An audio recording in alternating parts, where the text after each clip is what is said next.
Hello and welcome to Dateline New Haven on WNHH-FM, your home for community radio. I'm Paul Bass, inviting you to look behind the headlines on the stories that make New Haven tick.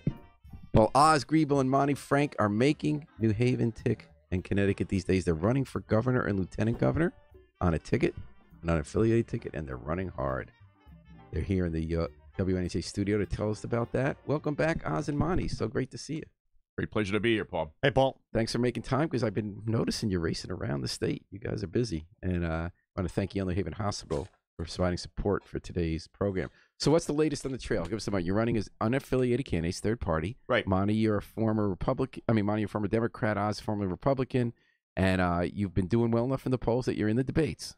Yes, we were in the last two. We weren't in the first two, but we were in the last two. Correct. And we'll be on the one on Tuesday. We'll be on the one on Tuesday. Yeah. So what's the latest on the campaign?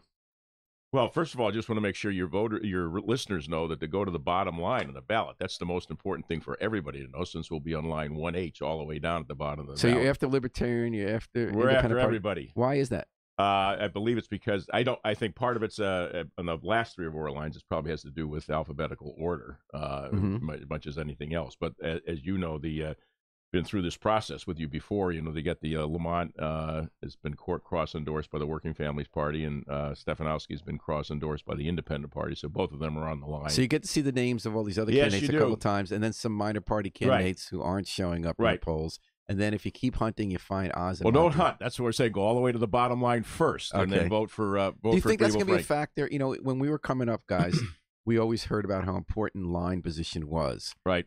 Is that true, that it really matters that you have an advantage if you're higher up? And if so, what does that say about the average voter? Well, that does say it, but I think the point we're trying to make is take advantage of the fact that we're on the bottom line. You know, if you're concerned about the hunt, Well, if you're concerned about Connecticut's bottom line, you're concerned about your personal bottom line, vote the bottom line. I That's like our that point. one. Did you come up with that alone, or did you have to pay some ad agency? Yeah, well, we paid a lot of money for that one. Yeah, exactly, Paul. That was me and Oz. Yeah. We actually do things on our own. We don't pay people for advice on that sort of I stuff. couldn't believe in the primaries Ned Lamont spent so much money in those ads, and Joe Gannon put some up on social media that just blew the sales out of it. And you find that in New York too, in the primary with Ocasio-Cortez. Right. So it's not about money. How much money do you have, and how much does money matter in your campaign? Well, we're not taking public financing, which I think is the most important point I want to make. We chose not to take it because we don't believe it's the proper use of public financing, and we're raising money the old-fashioned way. Obviously we would like to have more money, but I'll just reiterate what you said, Paul. Money is not going to determine the outcome of this race. It did not determine Tom Foley's campaign in 2010 when he used his own money. It clearly didn't help Linda McMahon when she ran spent $50 twice. million. Twice about 100. I think in the aggregate, she spent close to 100 in two races, and then Ned spent a ton in both the Senate race and then He outspent Dan Malloy 3-1 right in the 2010 gubernatorial primary and lost. Yeah, Paul, to quote the Beatles, money can't buy you love. But you do need some money. Of course. Right. So how much do you need? How much you got? Well, we've got, I don't know what's left in the account. We've been spending it as it's come in, Paul. I mean, to be blunt, we ran our first ad right after the September 26th debate. Got a lot of it, went for about 2 weeks. We're dark now. We'll be back up again on the 1st or 2nd of November with a new ad to push in those last 3 or 4 days. We'll spend on some mailers. But the point I would make to everybody on this, you cannot underestimate the power of volunteers. You cannot underestimate the power of passion. And that's what we have in. I'm hearing that the Democrats are benefiting apparently from suburban white women who are not involved in politics they did not go out and recruit, who are very upset about Donald Trump. And apparently that's been a factor in towns like Guilford. Who's coming out for you guys? Well, I tell you, we've got a group of women who've sent out an endorsement letter. It's a letter that's been signed by women. Women keep adding to it on that particular component of the constituency. We've got a number of folks. A number of women, a number of people in the faith community that have been. I think the challenge we have is this concept of everybody judging this race by all the past races. And I think the world has changed. And I think this electorate, we've said this consistently, this is an educated electorate. It's an informed electorate. And ads aren't going to be the thing that gets you over the hump. It's all the retail politics that Monty and I have been doing for 9 months. It's getting in front of people, talking with them. And when that happens, and particularly in the last 4 or 5 weeks, that momentum is building steadily. It doesn't get picked up by the polls. But we're very confident, as I've been from the beginning, that we will prevail on November 6th. Well, you're getting the name out. Last time you were here, it wasn't clear you're going to be in debates and statewide TV commercials. Right. What is the central message? You're saying Republicans and Democrats haven't solved the problems. We need solutions that maybe aren't as ideological, and somebody who isn't as attached to certain interests who Correct. get. Is that basic message? Anything else, Monty? Am I missing in there? Well, I just want to go back for a second because I think social media matters a lot, and I think hard work matters a lot. So, I mean, Oz and I are working from dawn to dusk, and then some. So, we have been circling the state throughout, and the retail politics matters, and the social media matters. We've got a group of really smart, educated, talented people who are doing. How many volunteers are in your group?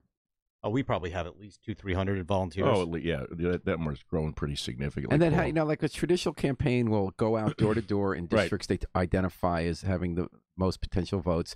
They go and ask people where they stand. They rate them from 1 to 5. 1 most likely to vote, 5 least likely. Follow up, get a database of people who are most likely, pull them to the polls. Are you doing any of that? Not in the same traditional way you've done it. We've done it with a lot of volunteers, and we've got people writing letters of endorsement for us. I mean, to Monty's point, and blowing that out through their email email databases. I mean, this is the kind of thing, Paul. I don't think you can get your arms around. But I mean, like on election day, will you have? Oh, we have volunteers drive out to the polls. Oh, yeah, we'll do that. Yes, exactly. And Paul, I've been knocking on doors throughout the state. Right. What I meant is, are you keeping like a list? Of course. So in other words, is it going to be that the volunteers show up at the polls to hand out the literature, or are they going to say, here's my 10 names from my neighborhood, and I'm driving them? It's both. Okay. Well, on the driving, I think the point I want to make is getting we're having volunteers call people on that weekend before, right up through through Monday. That to me is more important than in some ways than the. And what's the pitch? Driving. What's the elevator pitch? Well, go back to your question a minute ago. We've said from the outset that the duopoly has resulted in 30 years of no net job growth under 2 Republican governors and a Democratic government. What have the two parties done for you? We have no net job growth, more taxes at higher rates, underinvestment in transportation and education, out-migration of people of all age levels and all income levels. I mean, what's the party system done for you? Only an independent governor and lieutenant governor can bring both, particularly the moderates, of both parties together. And this is a key point, Paul, and the private sector. We've worked in the state in very vertical silo type approaches. And the greatest asset we have in the state is the intellectual capital here. And the bulk of that is in the private sector. Making sure that the private sector residents, business leaders, education leaders are part of that dialogue, to me, is absolutely critical. So your two opponents say that. How will you practically do that in a different way or more successfully? Well, first of all, for 25 years, that's what Monty and I have done. You take at all the issues, whether it's the opioid crisis, the reducing gun violence, whether it's economic growth, fighting on public life. That's what we have done. You've done it partly through Metro, the group in sure, but I did it at Bank of Boston when I was there. I mean, if you're getting charged with growing your bottom line, growing your income base, you've got to be involved in public policy, and that's what we have done. And you've done it as an years. advocate in business groups. Monty, just remind us as an attorney how you've been involved in those issues. I know you're with the gun violence and Newtown parents. Yeah, so I'm a partner. You're from Newtown. I'm from Newtown. I'm a partner of Pullman. I'm a partner of Pullman and Comley. Yeah. I've been representing municipalities, small businesses, middle-sized business, large business for a long period of time. Past president of the Connecticut Bar, past president of the New England Bar, delegate from Connecticut to the American Bar Association.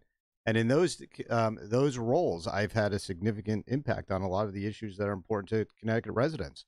And competitive cyclist. And I'm a competitive cyclist. Although this year I've been doing a different race. And, involves getting in my car and driving all around the state. I actually want to talk about that. Let me just remind people that you're listening to Dateline New Haven and WNHH-FM, your home for community radio at 103.5 FM, live streamed at newhavenindependent.org. We got the independents here.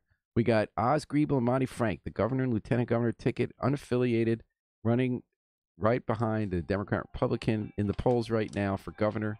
November 6th is the election. So let's go to some of the stops you take. Like, what's a typical day? I saw last week you were in Torrington at the Chamber of Commerce, a meet and greet in Manchester. You went to the Family Justice Center in Bridgeport. What are you finding out on the trail? What struck you? Well, I just say what struck me is the same thing we've been talking about from the beginning. This state, the electorate, is tired of being lied to, being misled, not being promised the future of things like let's get rid of the personal income tax. Let's bring the minimum wage up to $15 an hour. People understand. So you're not for the 15 either? Well, over time we will. But, I mean, here's the point I want to make, Paul. None of this has anything to do with a $4.6 billion operating deficit. None of this has anything to do with job growth. None of this has anything to do with the $80 billion unfunded liability. People understand that this asset base in Connecticut is still very, very strong, particularly our proximity to Boston and New York. But they recognize we've had no net job growth. They recognize we've had increases in taxes. And until leadership comes in that's focused on them, on taxpayers and residents and employers, and not who's in charge in either branch of the legislature, not who's worried about getting reelected 2 years from now, not who's worried about going for the next highest office. People are tired of all that, and they see through it, and they understand. Are you promising any tax cuts? The things we've talked about is I think we could eliminate the business entity tax. Yeah, why? That's what all three of you are agreeing about the business entity tax. Sure. That's the one I don't get, Oz. $250 a year to register your small business. I can't imagine there's a single small business that would go out of business because, or no, if they did, it's not going out of business, Paul. It's sending a signal that we're serious about making this a more an environment in which we appreciate people who employ people. And everybody you talk to at the small business level, they view this as just a nuisance tax that they don't want to have to deal with. It's symbolic, Paul, as much as but it anything also else. would cost us $15 to $20 million in revenue at a About time $60 million over 2 years. Yeah. Yeah, and at a time when we need to cut $4.6 billion out of a biannual budget. If you want to talk about the budget, we can do that now. Yeah. So okay. what we've said consistently is our mantra has to be do the least amount of harm in this next biennium. You're looking at the numbers, $40.4 billion deficit budget over 2 years. Yeah. But if you look on July 1st at 12:01 a.m. next year, 40% of that budget's already allocated to debt service, to funding pensions, and to taking care of state retiree health care. So you're not talking about balancing $4.5 billion on 40. It's closer to 27 or 28. Number two is when we talk about doing the least amount of harm, we do not want to raise any taxes. Raising taxes or creating new taxes a day will send a horrific signal to the private sector. At the same time, you can't cut $4.6 billion out of the budget without doing irreparable harm, closing public parks and whatnot. We can't lay, I'm not an advocate for layoffs, but you can't lay anybody off in state government for the next 2 years. So the things we've said is we would use the rainy day fund, which will be projected at somewhere in the $2 billion range. It's now $1.2 billion. Right, projected to be at 2 closer as you get to the end of the fiscal year. And is that because of the bump we got from the tax cut for 1 year savings by repatriating profits? Correct. So the idea you'd have that, you'd cut it roughly by 40%. And then we've said we will look at every line item in the budget that doesn't require funding specifically in the 2 year budget. And the big ones are the contributions to the state retiree and teacher pension funds. We know that that's counterintuitive to the $80 billion. Right. But we don't want to do damage of the kinds of... So now you've gotten some blowback on that. Sure, we have. Because the argument Correct. is, if we got this $80 billion unfunded state pension problem, how are we going to start addressing it by not... we get into the problem in the first place by not putting contribution in. How are you going to do another 2 years? What we've said is we've got to look at bringing the CBAC agreement back in 2020. And that's with the collective bargaining agreement. Correct. The collective. Thank you for the collective unions. Correct. Yeah. And we've talked about doing things like contributing the lottery to the pension fund, looking at all the state-owned real estate, office building, not public parks, but office buildings, rest stops along 95. Selling those and contributing the proceeds to one of the funds, in exchange for which we need changes in work rules, privatization of certain services, moving state employees to a defined contribution plan sooner rather. What's the leverage you have with the unions when they have this deal to change those terms? Well, you can't do anything until 2020. Right. The idea is, one of the things we've said is, if you're a retiree today and you're getting your pension check, how confident you're going to get it? How confident are you you'll get it in 20 years?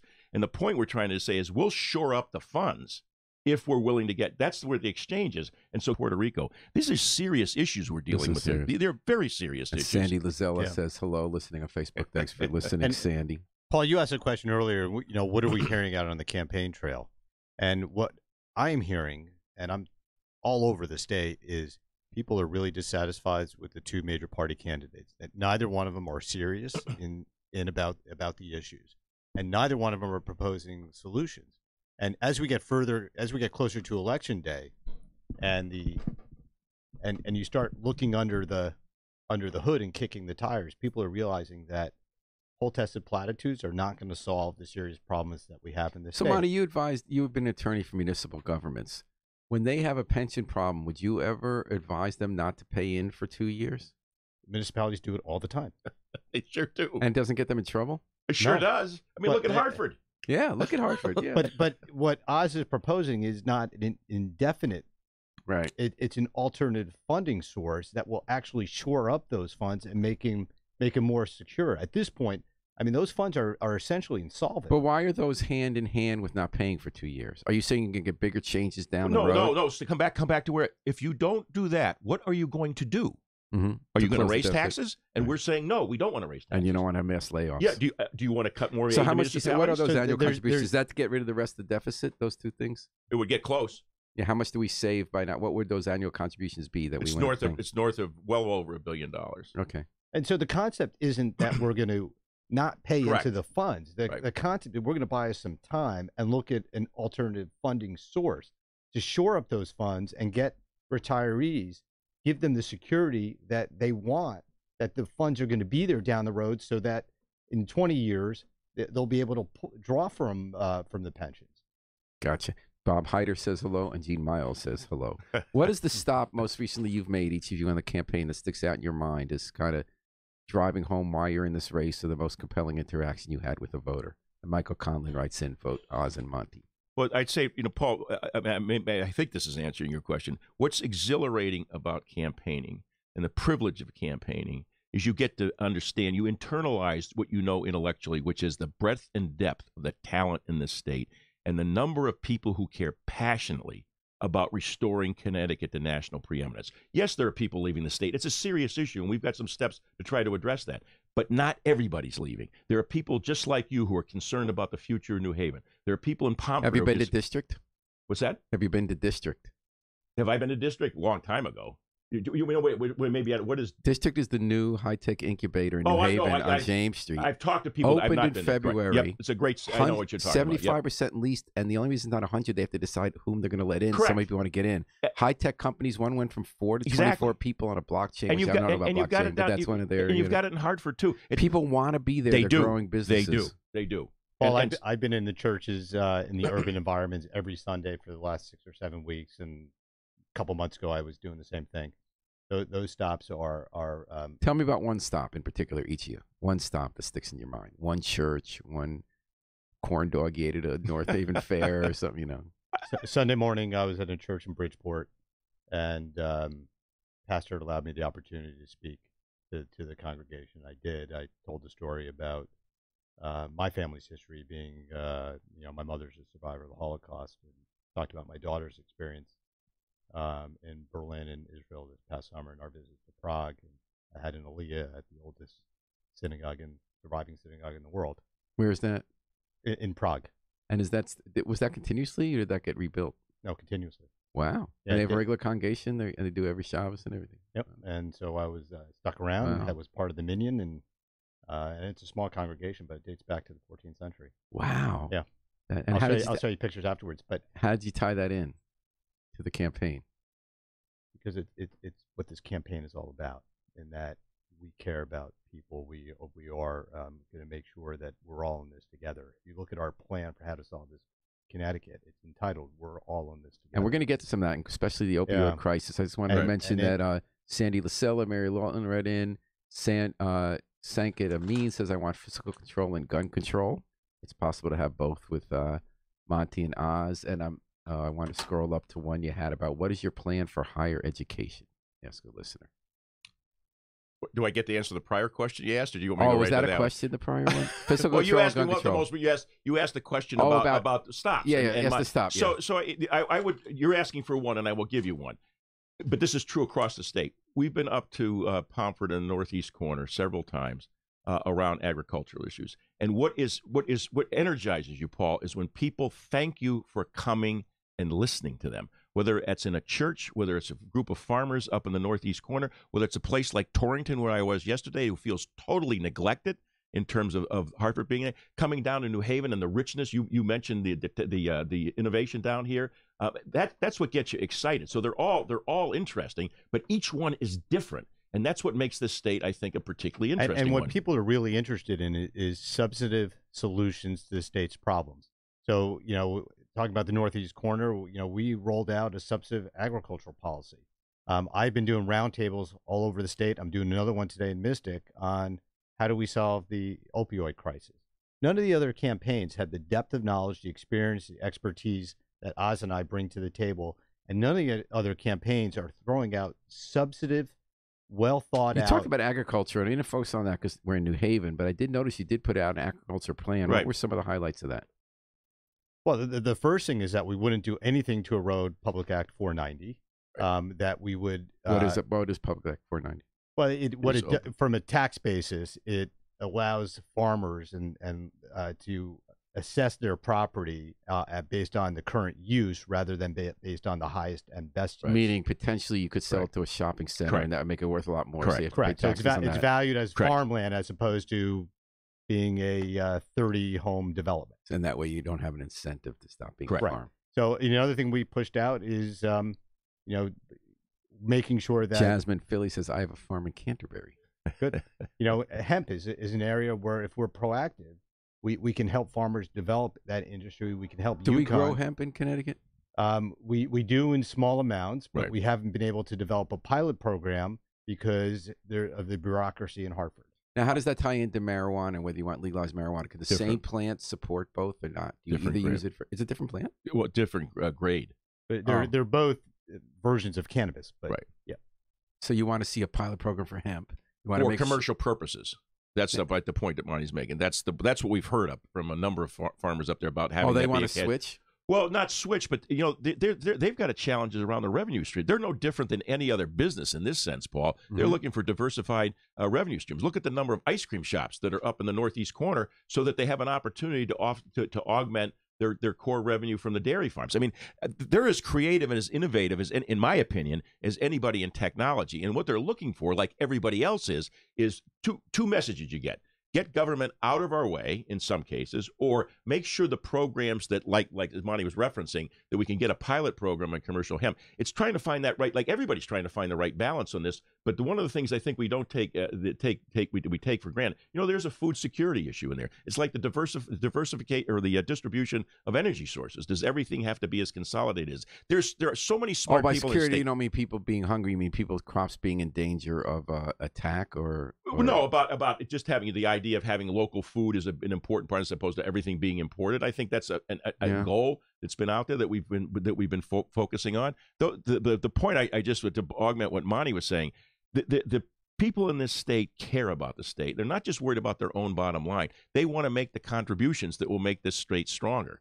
And you're hearing that from Oz Everybody. Griebel, independent governor candidate with his running mate Monty Frank, lieutenant governor on New Haven Independence, WNHH FM, Dateline New Haven. So John Board writes in, thank you everyone for listening and posting these comments. What is your plan for higher education? What is our plan for higher education? They've been consolidating community colleges. They've Right. been cutting UConn. What's your plan? Well, I think we've talked very openly, and I've talked about this for a long time in my role at the Alliance, is the idea of making sure that tax dollars for higher education are going into the classroom, closer to the classroom. I do believe we need to look hard at the idea of a consolidation around, do we need multiple university systems, a UConn and a board of regents? I mean, we made I know that's controversial. A lot of people are challenge what Mark and others is are it doing. controversial because people who have a stake in keeping those positions don't like it, or is it controversial because people think that would be an excuse to cut and have less I attention? think it's both. I think you have to address both concerns, Paul. I'm not, but the idea that we've got 15 presidents, 15 CFOs, 15 HR directors, and I'm not knocking the people in those jobs. No, Don't you're saying you misunderstand could me. have few Is people that do the it. best way to use our tax dollars? And the other thing we've talked about openly is the idea of is if you're a Connecticut high school graduate, public or private school, and you hit a certain grade point or a certain standardized test score, you should be admitted into the system. And whether it's the 2-year schools or UConn itself, making sure that the tax dollars that we're all spending are supporting young people in Connecticut. And now it's been about 25 years, right, since Sheff versus O'Neill, the landmark state Supreme Court Right. decision that ordered desegregation of Connecticut schools, ordering it in part the regional magnet schools with formulas of what race each kid would come from and what town they'd come from. And that's now being challenged in a big way right now. It has implications for the next governor. Right. Which they said in some cases schools have gotten more segregated. Black and Right. Latino parents who live in inner ring suburbs like New Haven's Hamden and West Haven, their kids have been denied spots in regional magnets because they come from the wrong town and it has to be a white person from their Yep. school. So it's kind of a perverse impact of that. On the other hand, other people say we have to double down because we still have a lot of racial segregation from city, suburb in the schools. But then another group says you don't need the black kids next to white kid. You need the same amount of resources going to schools where everybody lives. And a third group says it's housing discrimination that's at the root of the problem. What's your guys' take on Sheff versus O'Neill 25 years later? What approach would you take and what would you do about magnet schools? I'll take the first shot at this, and then Monty will chime in. We've looked at this. Look, you know better than you know as well as I. This is a moral issue we're dealing with. It's not just the mechanics of this. We're young people in our urban areas, particularly, not exclusively, but mainly in our urban areas, have definitely been denied the right educational resources and therefore the right opportunities. The Chef versus O'Neill, under the well-intentioned concept, but you said it better than we could about the segregation that still exists. So when you go into certain charter schools, one that both Monty and I have been to is Capital Prep down in Bridgeport. I mean, that principally is a school of all young people of color. But the white teachers, black kids in New Haven. Some, but the black Steve Perry is black, and so there's one academy here, Booker T, where it's black. Right. So, Achievement First is white. Yeah. So my only point is that I understand the issue of wanting to break down racial barriers. That's an important issue. But the most important thing is making sure a young person comes out with the skills of reading, writing, thinking, analytical teamwork. And if that's done the way Steve Perry's doing it in that charter school, that's something we want to really look hard at. To be honest with you guys, I've been following this 25 years writing about it. I am less convinced than I ever am that I have any clue how you solve this. It's a fair comment, Paul. But I think we look at and by getting I'm not disagreeing with anything you said. Yeah, I'm telling you, I think that that real life evidence kind of throws cold water at everything you want to do. But what is amazing about Capital Prep, and I learned this the other day because I was standing on the platform in Bridgeport, is that a lot of the kids come down from New Haven by train. Really? There was a group of 10 or 15 high school seniors who were getting off at the train station in Bridgeport. I talked to them for a while as I talked to everybody as they're coming off. And I'm like, where are you coming from? And they said, we're from New Haven. We're going to Capital Prep across the street. But, a lot of the way we look at these issues, in my view, gets played into the whole party line stuff. Right. So, for the Democrats, it's all about minimum wage. A minimum wage, you raise it to 15, it's still not a livable wage. And if you want to think about a livable wage, you've got to bring in jobs, housing, health expenses, transportation. And that's what we ought to be looking at. What is a livable wage? Instead of looking at an achievement gap, let's look at the opportunity gap. And they're not the same thing. They're related, but they're you're saying a good education would do more. Absolutely. No question. PJ Baker says thumbs up. Joanne Thompson, Peas go. Oz and Monty. Lawrence Reinhardt, I'm a Democrat and New Haven resident. Oz has my vote. He's offering what I think are refreshing and realistic ideas for Connecticut. Best of luck. So let me dial back then. You talk about Steve Perry. Are you folks in favor of charter schools? Right now, state approval for new charters is frozen. Correct. Charter schools are asking for dollars follow the child, meaning get more money. People who are critical of charter schools say they're siphoning off the most prepared students while not taking the people who are harder to educate, concentrating the problems in traditional public schools and worsening gaps. Where are you folks on that? Reopen more charters, more funding? I think you said something a minute ago I couldn't agree with more. This is not an easy answer. That you just I'm say a complete agnostic, which just makes it fun to be a reporter.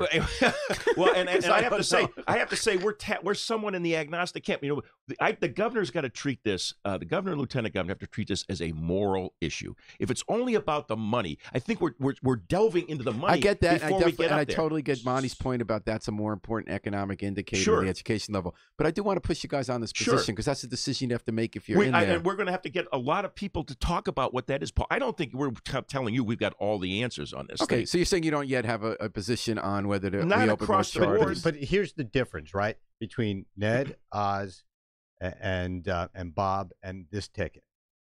We are spending time in the urban environment. Right. We are on a daily basis meeting with people and trying to figure out ways to solve these problems. We're not coming at this. It's been interesting. I've been so interesting watching the Stefanowski strategy, and I actually say this as respect, in a sense of respect, even though I hate it because I'm a reporter. He's not talking to reporters.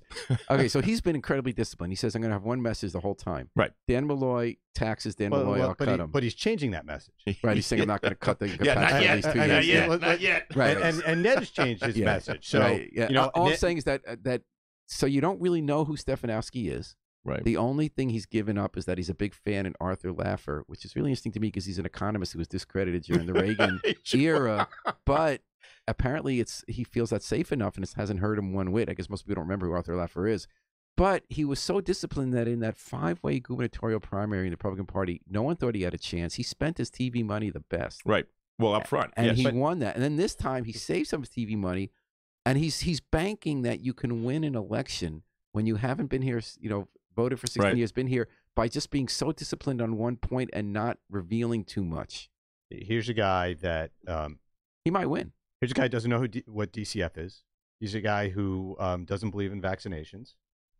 Here's a guy who hasn't voted in the state. Yeah, for that 16 guy years. that creeped out. So that became an extreme Here's a guy position. who hasn't voted in 16 years, and he has a running mate who is out of touch with the people, who voted against significant issues that impact women, who voted against the climate change resiliency bill, who voted against the 2013 gun violence bills.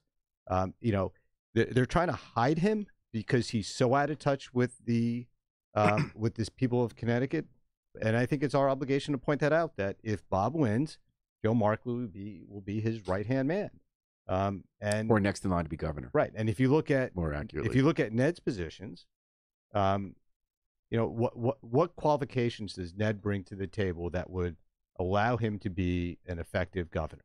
If you look at his resume versus what Oz has done in the state or what I've done in the state, it's not comparable.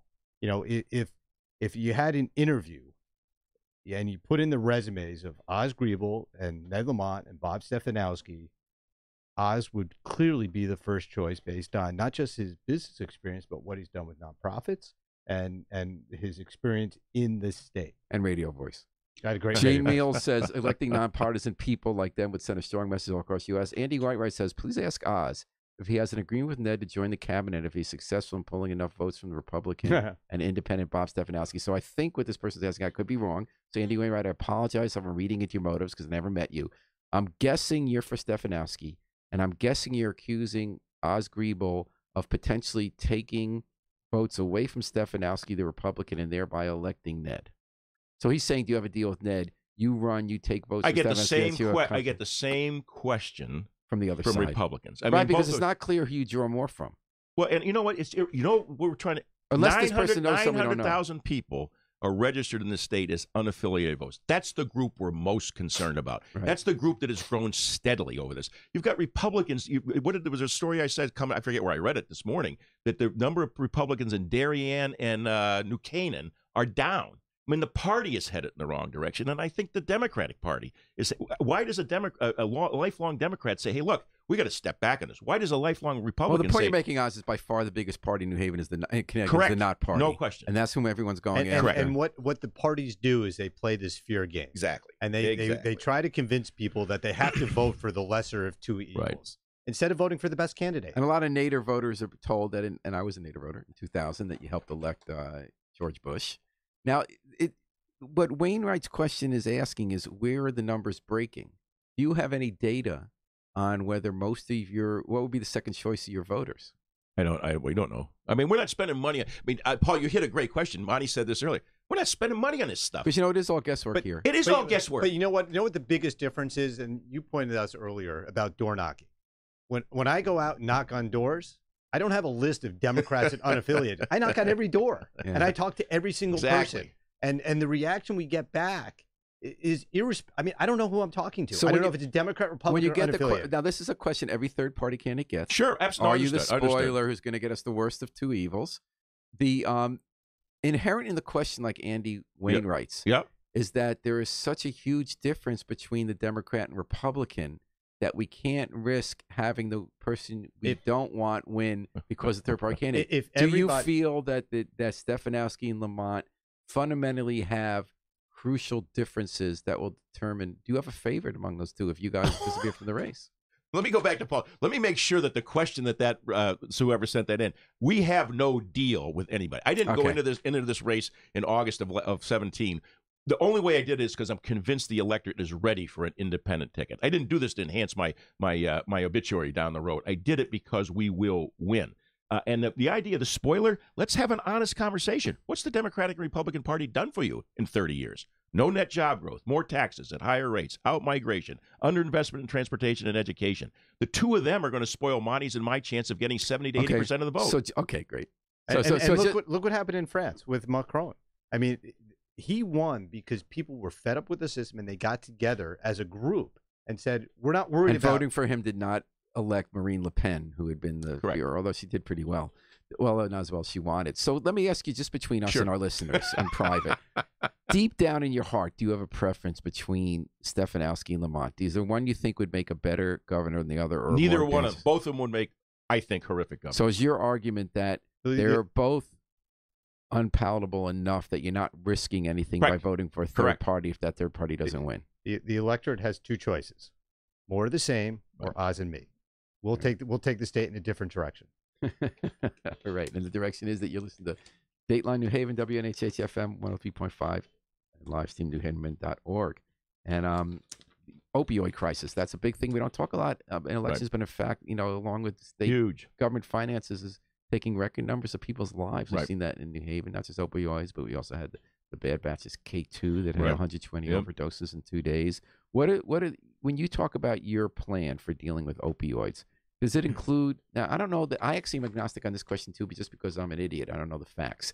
People for legalization or recreational use of marijuana look at those overdoses and say if only marijuana were legal, then those people would have a better alternative to those drugs they're using that are so dangerous. I'm not sure there's anything to that. That is one argument.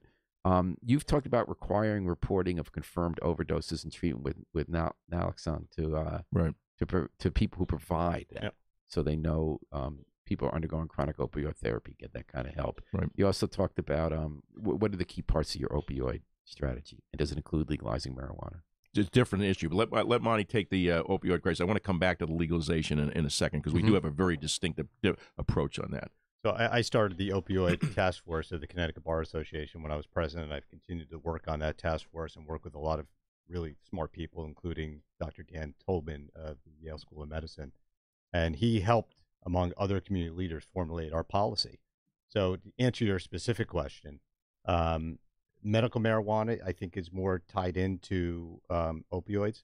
So if some of the studies have been done suggest that medical marijuana is a better use for treating certain forms of pain instead of opioids, because the painkillers, the Vicodin and so forth, and the hydrocodones end up being an entryway into addiction. In terms of the Narcan, what we've learned is that if a provider is subscribing painkillers and their patient is in the emergency room with an overdose, that information is not tied back to the provider. So the provider has no idea that his or her patient has been Narcan. And so that's something that's part of it. And I hear that from the treatment center here in New Haven. Right. Yeah, More so- of that comment. But Part of the reason is that because of the stigma of opioid use, Right. they don't allow you to share some of that info on common Yeah. databases. So if you're the doctor, you can't get that information.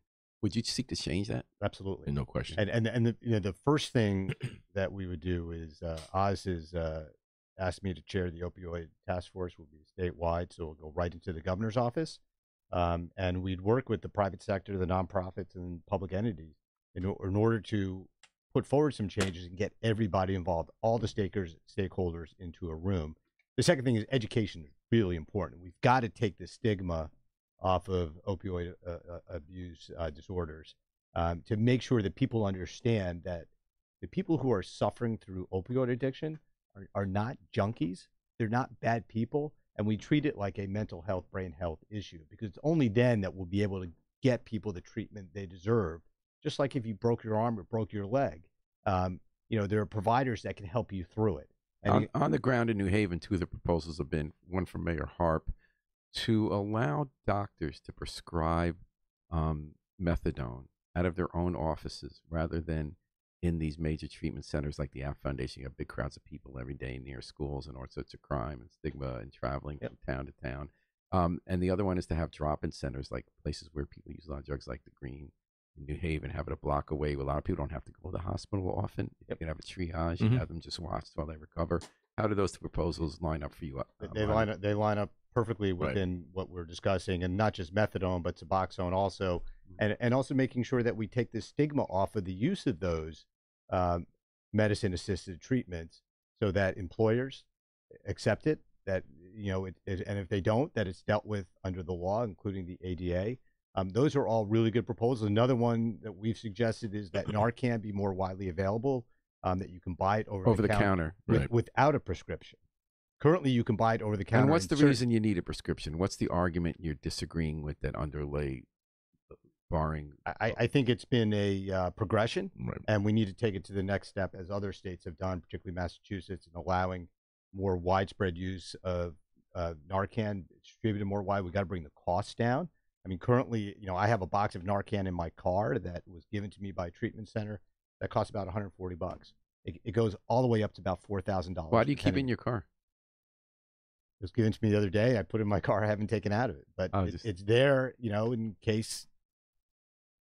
And Oz, you wanted to weigh in on well, at this point, I just want to tie these two marijuana. together. Look, legalization of marijuana is all around us. So Connecticut we need to move forward to legalize it appropriately. But unlike what Massachusetts did when they did it by referenda and then are filling in with regulation and statutes, we want to make sure that we've got that in. So a couple of things that we want to be sure of. What's the right age to purchase it? You got Hartford now saying tobacco should be purchased until 21. I mean, we need to look at this in terms of, is it just 18 at alcohol? But are you for, in general, legalizing recreational marijuana? Yes, but I want to be sure I'd make these 2 points. One is that we've got to understand the safety issue. So the age to which to purchase is one. The idea of how do you detect driving under the influence with the right technologies. Yeah, Colorado's had a hard time with that because some science says it's not that dangerous if you're stoned. I would never want anyone. I wouldn't want to be in a car with a driver who's stoned. But apparently it is supposed to be different from alcohol. So we want to understand. I don't think it needs to take forever to get there. But the most important point, Paul, that we want to make on the legalization for recreational purposes is we wouldn't do it just, hey, let's get more tax revenue to close the deficit. Those revenues that are generated by taxing the sale of recreational marijuana has to be segregated to fund agencies and organizations that deal with substance abuse and that deal with mental health issues. This isn't, as Monty's saying, this isn't just not just the addiction, it's the causes of the addiction. It's the way we treat things. And if we don't, you rattled off a couple of Mayor Harp's comment. Well, somebody's got to pay for those additional resources, and that's what I think that those funds generate. The tax revenues generated by the sale need to be allocated. Joanne Thompson Peace says doctors in Connecticut only have to keep medical records for 7 years. 30 if you have surgery. I think some of these doctors don't care about what they do or don't do and come to Connecticut to pad their income. I grew up here. I am a Connecticut girl, and some of these medical record laws and medical care in Connecticut is chasing people out of Connecticut. There is the issue. I have had doctors I would classify as terrorists. Do you think there's a single person who left Connecticut because of medical record law? Not that I'm aware of. And you don't have to weigh on this one if you don't want. Okay, and Mike Kim Rick says also gives you the thumbs up. So before we go, what's the one big surprise you've had on something you didn't think before this campaign started that you learned or had your mind changed about by something that happened in the campaign? I don't. You want? I don't. Nothing's really changed my mind, Paul. I mean, if anything, I'll repeat what I said earlier in this conversation. Everything that has happened in the last 9 months has just reinforced the reason for why we're running. It's reinforced my enthusiasm for the next 4 years. It's reinforced my confidence that we will win on November 6th. And again, I'll just say this, if this is the last chance I get at the microphone, be sure you go to the bottom line first on November 6th. The bottom line is? Bottom line, 1H. 1H. Vote, if you're concerned about Connecticut's bottom line, your personal bottom line, this New Haven's bottom line, go to the bottom line first and vote for Griebel Frank. And Monty? What surprised me is how energizing campaigning across the state is. He's got a lot of energy. Do you keep up with that? He can. There's no question about that. Competitively. There's no question about that. I'm literally going from 6 o'clock in the morning until 11 o'clock at night, and there's always more. I always want another stop. There's always more people that I want to talk to, and around the state, I'm just incredibly impressed with the intelligence of our electorate. And I think on November 6th, they're going to see through the smoke that the other two candidates are blowing, and come over and vote for the best candidates, and that's Oz. And then Geraldine Cirillo Tsebrick says, I love your ideas, Oz and Monty, trying to get your names out there. And Lorraine Marchetti gave you a thumbs up. All right. Well, thanks so much for joining us. How do people get involved in your campaign? OzForGovCT.com. Volunteer, contribute. How do you spell Gov? Thank you. So it's OZFORGOV. Oh, so you don't do the number 4? No, we don't. Not for the website. No. And go on, take a look, listen to the rap. The rap that was done I by love the rap. The rap is that was the excellent. biggest surprise. That may be the biggest surprise that we had. That was an awesome rap. Who is that guy and how'd that come about? He's a had young no guy. idea. We didn't until he's a young guy in his 30s who works in the mental health area. And he does this as kind Where's of he from? He lives in Manchester, I think. Is it Manchester? And how did you find out that rap was happening? I saw it on and we'll YouTube. put this up in this article. We'll put the rap embedded. Paul, someone sent it to me at night, and I saw it, and I emailed around to the team saying, "Does anybody know anything about this?" No one had a clue. We all loved it. It's a great young guy. It was the best Fantastic moment of this campaign. And it was superb. As it turns out, he is the nephew of a legal assistant in my law office. Oh, so that's and that's how we found him. But get this. He came to the debate at UConn, and he's tired of all the partisanship. He came to that debate at UConn and said, I'm supporting you guys because I liked what I heard. That's what I mean about the organic So what'd you do? growth. What'd you do when you heard the rap? Did you? Well, we found him, and he came to one of our last. He actually came to the debate up at on the the Connecticut Broadcast. And what are you doing with the video? We're promoting it all over the place. No question. The first thing I did is I probably listened to it about 15 Me too. times. I really got a kick. Had you guys ever listened to rap before? A little bit. Yeah. You rap fans? Be honest. I'm now a rap fan. Yes, of that one rap. I am a rap fan. I just put out my playlist for Lucy, and she's going to be doing that. So, I guess I'll forever be known as 3-card Monty Python. I love that one. That was awesome. It's great. It's a great. Awesome. And that's the point about the organic growth in this. People getting excited about this campaign and what it means in the future and contributing the way they want to contribute. All right, so we got the best surprise moment of the campaign. Well, actually, the best part of the whole campaign has been coming on this show 3 times. That's been the highlight. It's been my favorite part. I really appreciate that you did. I love having you guys on. It's a pleasure. We'll look forward to coming back many times over the next 4 years. You Paul. are always welcome. Thanks, Paul. All right, and thanks so much for coming on. Thanks for joining us, everyone. Thanks for your comments and your questions. Hope I pronounced most of your names right. Thanks to Yale New Haven Hospital for providing support for today's program. We're going to take it out with the Afro-Semitic Experience performing I Wish I Knew How It Would Feel to Be Free from the group CD, A Plea for Peace. Now we know what it's like to be free. We just got to remember to book our flight. Fly free with us all day and all night long here at WNHH New Haven's home for community radio.